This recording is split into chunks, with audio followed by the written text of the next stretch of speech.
Institution of diploma engineer Bangladesh 3 বছর আগে এই ফসল বুনেছে।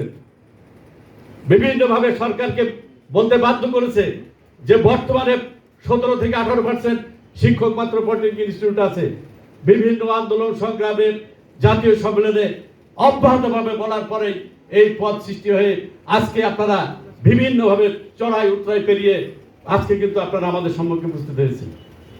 আপনাদের যে উপস্থিতি স্ক্রিনিং করতে করতে আজকে কিন্তু আপনারা যারা লিখিত পরীক্ষায় ভাইভা পরীক্ষা দিয়েছেন, একটা আমি মনে করি এই যে একটা ইউনিটি, এটাই একটা বড় শক্তি।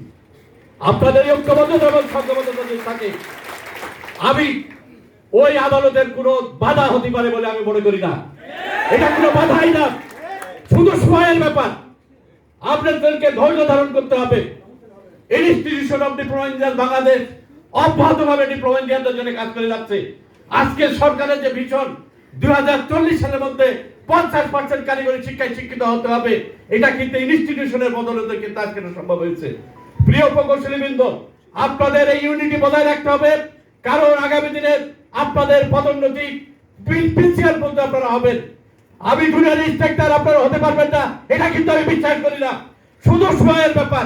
আজকে কিছু নেতৃবৃন্দকে লেগে থাকতে হবে কোর্টে, এখানে ডিপার্টমেন্টের মাধ্যমে আমরা যেভাবে ডিপার্টমেন্টের মাধ্যমে আমরা যদি এটা সঠিকভাবে কোর্টে উপস্থাপন করতে পারি, সাথে সাথে আমি অনুরোধ করব ইনস্টিটিউশন অফ ডিপ্লোমা ইঞ্জিনিয়ার বাংলাদেশের পক্ষ থেকেও আলাদাভাবে একজন উকিল সেখানে রেখে এটাকে সুন্দরভাবে সামনে এগিয়ে নিয়ে যাওয়া, এবং শুধুমাত্র যদি জবাবটা দেওয়া হয় অবশ্যই 2-1 দিনের মধ্যে, এবং যখনই যাবে এটা কোর্ট থেকে এটা ভ্যাকেট হয়ে যাবে। আমরা যতদূর জানি পাবলিক সার্ভিস কমিশনে আমাদের নেতৃবৃন্দ সহ আমরা সেখানে যোগাযোগ করেছি। এই রিট যদি খারিজ হয়ে যায়, আমার বিশ্বাস যে 15 থেকে 20 দিনের মধ্যে এই রেজাল্ট সেখানে প্রকাশিত হবে। প্রিয় প্রকৌশলীবৃন্দ, বিভ্রান্ত হওয়ার কোনো সুযোগ নেই। আপনারা ইনস্টিটিউশনের মালিক। কারা ইনস্টিটিউশনের? আইডিবির আজকে যারা নেতৃবৃন্দ আছে তারা কিন্তু সারা জীবন থাকবে না। আগামী দিনে আপনারাই নেতৃত্বে আসবেন। এই ইনস্টিটিউশনের আজকে যিনি শামসুর রহমান, উনি কিন্তু পলিটেকনিক শিক্ষক সমিতির নেতা ছিলেন। এই মধ্যেই সেই নেতৃবৃন্দ দেখতে পাই যারা আগামী দিনে ইনস্টিটিউশনের হাল ধরবেন। এই জন্য বলতে চাই যে আমরা এবং আপনারা কিন্তু অভিন্ন। আপনারা যখন আসবেন তখন কিন্তু এই পলিটেকনিক চক্র আজকে ভরে যাবে। আমাদের প্রকৃতভাবে কারিগরি যারা আমরা বলতেছি যে আগামী দিনে দক্ষ মানব সম্পদ তৈরি হবে আপনাদের হাত ধরেই। প্রিয় প্রকৌশলীবৃন্দ, আপনারা কিন্তু সবাই মেধাবী। আপনারা হাজার হাজার ছেলে মেয়েদের মধ্যে পরীক্ষা দিয়ে আজকে কিন্তু রিটার এবং ভাইভা দিয়েছেন, এবং আমি মনে করি যে আপনাদের এই যে সংখ্যায় একটা বড় শক্তি। আপনাদের এই ইউনিটি যেন কেউ ভাঙতে না পারে না, সেই জন্য আপনারা সজাগ থাকবেন।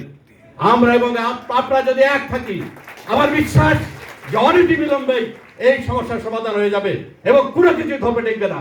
এবং আমি একটা নতুন দাবি করতে চাই যে জনাব আমিনুল ইসলাম খান, ওই কারিগরি সাবেক সচিব, সে যদি এখনো রিটায়ার্ড না করে থাকে, সে যদি পেনশনের টাকা না পেয়ে থাকে, অবিলম্বে তার পেনশন বন্ধ করে দেওয়া হোক। এই ইনস্টিটিউশন থেকে বারবার বলা হয়েছে যে আপনি এই আত্মঘাতী সিদ্ধান্ত নেবেন না। সরকারের মধ্যে ঘাপটি মেরে থাকা এই কুচক্রী মহল কারিগরি শিক্ষাকে বারবার পিছনের দিকে নিয়ে যাচ্ছে।